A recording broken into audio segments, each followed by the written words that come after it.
Meanwhile, an Indonesian village has been inundated by blood-red water after flooding hit a local batik factory.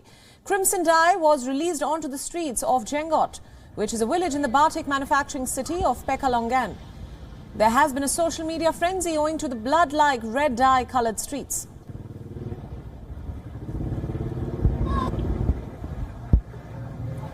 Rivers in the Pekalongan area have previously changed colour due to the dyes used in making batik designs. Just last month, bright green waters led to the flooding of another village. The country is frequently hit by floods. At least 43 people were killed following a storm that hit the capital Jakarta earlier this year.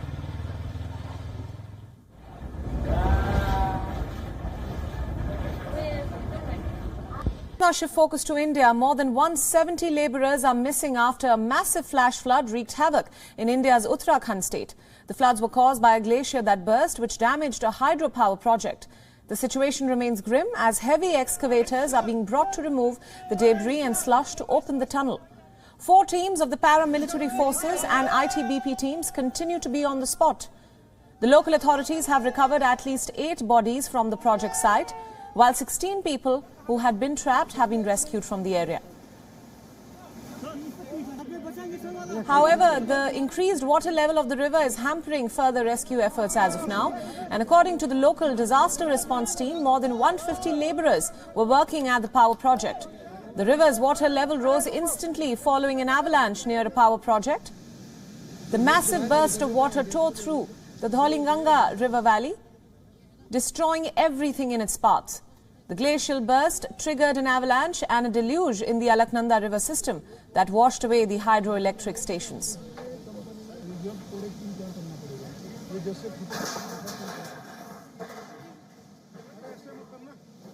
ये दुर्घटना लगभग 11 बजे की है जब एक avalanche आया और उसने ऋषिगंगा पावर प्रोजेक्ट को जो है पूरी तरह से तोड़ दिया और वहां पे जो कर्मचारी काम कर रहे थे वो सब मिसिंग है ऑलमोस्ट। उसके आगे तपोवन में भी एक पावर प्रोजेक्ट था एनटीपीसी का, वो जो है उसको भी इम्पैक्ट किया है, वहां भी 150 के करीब कर्मचारी थे।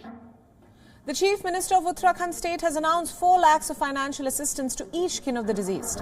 Indian Prime Minister Narendra Modi has also approved an ex gratia of rupees 2 lakh each for the next of kin of those who have lost their lives due to the tragic avalanche.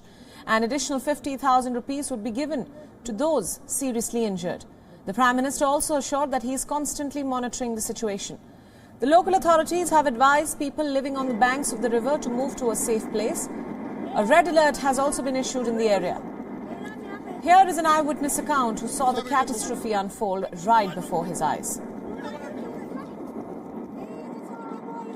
इसे ऊपर नीचे देखा था वो मंजर कुछ दिखाई नहीं दिया था, लेकिन जैसे ही 5 मिनट बाद ऐसा ही मंजर आया जैसे कोई बॉलीवुड का मूवी चल रहा हो।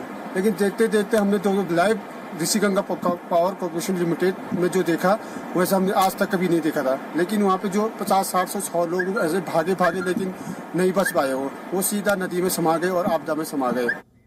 In the aftermath of the flash floods in the Indian state of Uttarakhand, offers of help have been pouring in from across the world.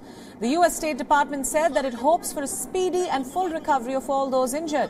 British Prime Minister Boris Johnson has stated that he is ready to offer any support to India if needed.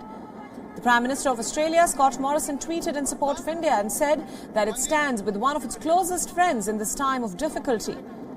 France's President Emmanuel Macron also expressed his solidarity with India and tweeted that the country's thoughts and prayers were with the families of those missing in the floods. Turkey too expressed its solidarity, tweeting that it was ready to lend any help needed by the Indian government in search and rescue operations.